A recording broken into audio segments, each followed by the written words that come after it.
Assalamualaikum warahmatullahi wabarakatuh. Perkenalkan, nama saya Nia Rahma dengan NIM 2021007070.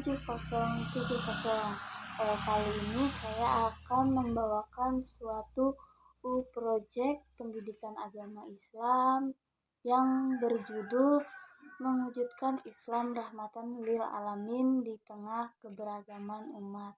Nah, sebelum itu saya akan membahas tentang arti Islam. Jadi, kata Islam yang artinya damai, selamat, sejahtera, tunduk dan patuh, serta menyerahkan diri sepenuh hati kepada Allah Subhanahu wa Ta'ala dengan mengakui kebesaran dan keagungannya, di samping melakukan perintahnya dan meninggalkan larangan-larangannya. Lalu selanjutnya kita membahas pengertian rahmatan yang bermaksud artinya belas kasihan Allah Subhanahu wa Ta'ala kepada makhluknya atau kebaikan yang dikaruniakan oleh Subhanahu wa Ta'ala kepada makhluknya. Nabi Muhammad Shallallahu Alaihi Wasallam yang diutus menjadi rahmat bagi seluruh alamnya. Terus kita akan membahas tentang kata lil alamin. Kata alamin yang artinya alam semesta yang mencangkup bumi beserta isi-isinya. Islam rahmatan lil alamin adalah Islam yang kehadirannya di tengah masyarakat mampu mewujudkan kedamaian dan kasih sayang bagi manusia maupun alam. Kemudian arti rahmatan lil alamin. Islam rahmatan lil alamin artinya adalah memahami Al-Quran dan hadis untuk kebaikan semua manusia, alam dan lingkungan. Islam yang dibawa oleh Nabi adalah Islam untuk semua orang yang mengajarkan kasih sayang kepada semua makhluk. Pada awal datangnya Islam, saat Islam dibawakan oleh Nabi Muhammad SAW datang, keadaan dunia itu sedang tidak baik-baik saja, seperti habisnya dilanda sebuah bencana. Bahkan dalam Al-Quran menggambarkan kehidupan manusia pada saat itu berada dalam keadaan fasad atau rusak di daratan dan di lautan, kesesatan yang nyata dalam kegelapan hati, bermusuhan atau adaan berada di tepi jurang api neraka, dan di dalam kebodohan jahiliyah.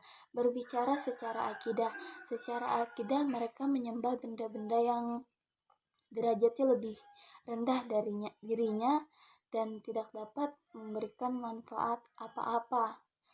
Secara ekonomi, kehidupan mereka itu hedonis dan kapitalistik, sedangkan secara politik, kekuasaan berada di tangan orientitas suku tertentu, dan secara budaya mereka hidup dalam suasana hedonistik dan transaksional.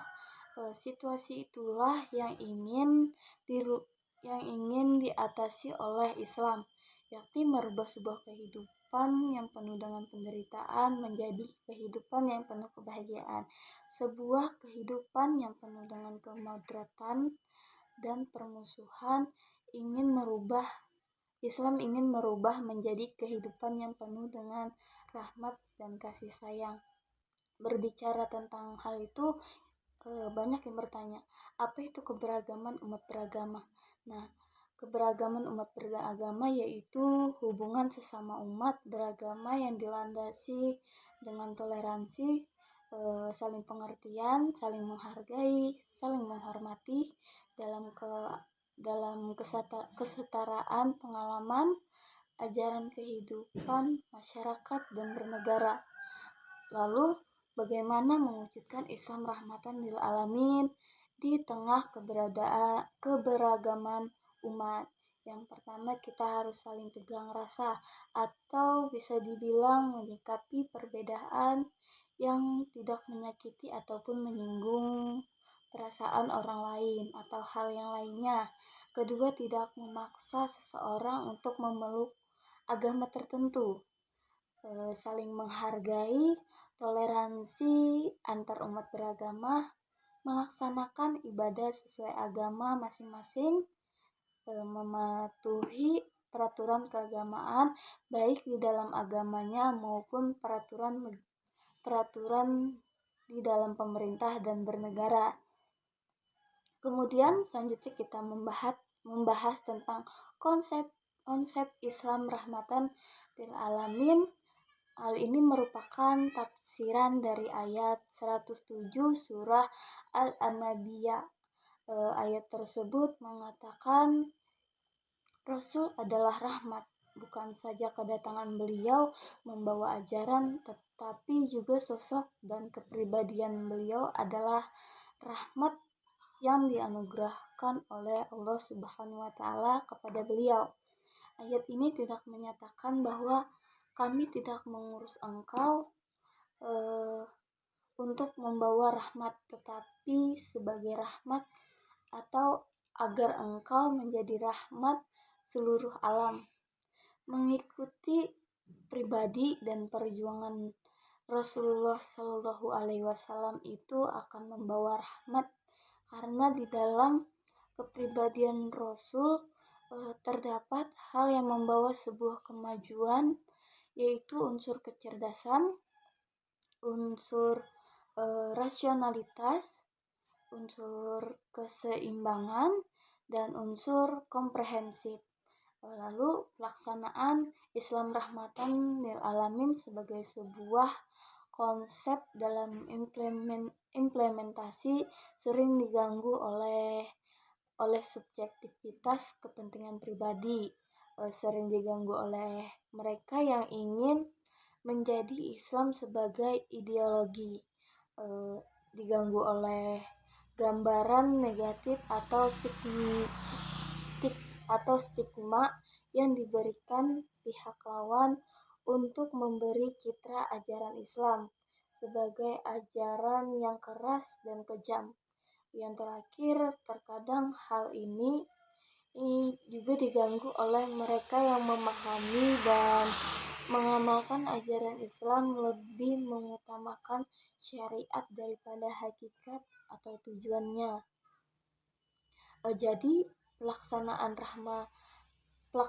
Islam rahmatan lil alamin membutuhkan sebuah sikap yang bijaksana dalam pengelolaannya, yaitu sikap yang tidak mudah terpancing emosinya atau hal lainnya, tetap sabar, memberikan pemahaman yang lengkap tentang Islam, dan membutuhkan sikap rasionalitas, sabar, penguasaan diri, terus mencari jalan keluar, berbaik sangka,